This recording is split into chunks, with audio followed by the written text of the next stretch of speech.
ఈ important press conference కు వచ్చిన మీ అందరికీ ధన్యవాదాలు తెలియజేసుకుంటూ,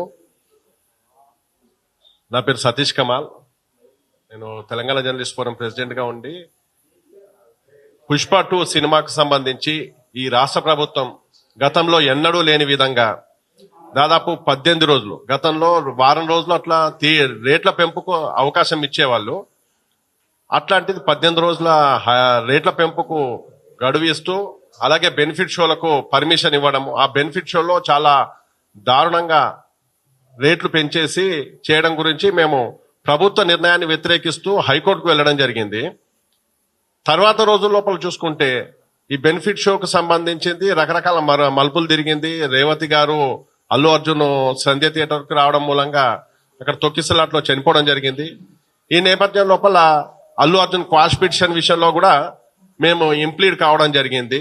అల్లు అర్జున్ అనే పర్సన్, అలాగే రాష్ట్ర ప్రభుత్వము వీళ్ళందరూ కూడా అంటే కనీస బాధ్యత లేకుండా వ్యవహరిస్తున్న విషయాన్ని గౌరవ న్యాయస్థానం దృష్టికి తీసుకెళ్లాలని, ఆ విషయంలో ప్రభుత్వానికి తగు ఆదేశాలు ఇప్పించాలన్న ఉద్దేశంతో క్వాష్ పిటిషన్ లో కూడా ఇంప్లీడ్ కావడం జరిగింది. ఆ తర్వాత జరుగుతున్న పరిణామాల్లో చూసుకున్నట్లయితే అనేక అంశాల మీద దృష్టి సారించాల్సిన అవసరం కనబడుతూ వస్తుంది.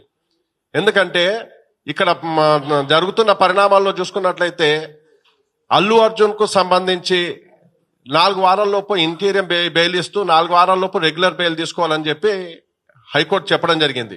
కాకపోతే ఇంతవరకు కూడా రెగ్యులర్ బెయిల్ కు ట్రై చేయట్లేదు, అప్లై చేసుకోవడం అనేది జరగలేదు. సరే, వాళ్ళు లీగల్ గా ఎట్లా వెళ్తారు అనేది తెలియదు.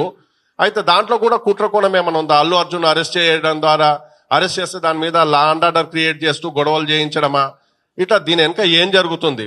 ఓవైపు అల్లు అర్జున్ కు సపోర్ట్ చేస్తూ అటు బీఆర్ఎస్ ఇటు బీజేపీ ఎందుకు అంత వంత పాడుతూ వస్తున్నాయి? బాధితురాలైనటువంటి శ్రీతేజ్ కుటుంబాన్ని, రేవతి కుటుంబాన్ని ఇప్పుడు పరామర్శకు వెళ్తున్నారు తప్ప మొదట అల్లు అర్జున్ వైపు ఎందుకు వెళ్ళారు వీళ్ళు? బీఆర్ఎస్ వాళ్ళు, బీజేపీ వాళ్ళు ఎందుకు వెళ్ళారు? ఇప్పుడు సడన్ గా శ్రీతేజ్ గురించి ఎందుకు దృష్టి సారిస్తూ వస్తున్నారు? వీటి వెనక కూడా ఒక కుట్రకోణం ఏమన్నా దాగుందా అనే దాని గురించి అనేక అనుమానాలు వ్యక్తం అవుతున్నాయి. ఈ నేపథ్యం లోపల జరిగిన పరిణామాలకు సంబంధించి, లీగల్ గా ఉన్నటువంటి ఇష్యూస్ కు సంబంధించి, నేను అనుకున్నటువంటి రాజకీయ కుట్రకోణాల్లో ఏమి జరిగే అవకాశం ఉంటుంది అనే అంశాల గురించి తన అభిప్రాయాల్ని వెల్లడించడానికి ఈ పుష్ప సినిమాకి సంబంధించి కేసు వేయడంలో అది ఉన్నటువంటి మా సీనియర్ న్యాయవాది, అలాగే సామాజిక కార్యకర్త అయినటువంటి పాడూరి శ్రీనివాస్ రెడ్డి గారు తన అభిప్రాయాలను మీతో పంచుకుంటారు. Thank you.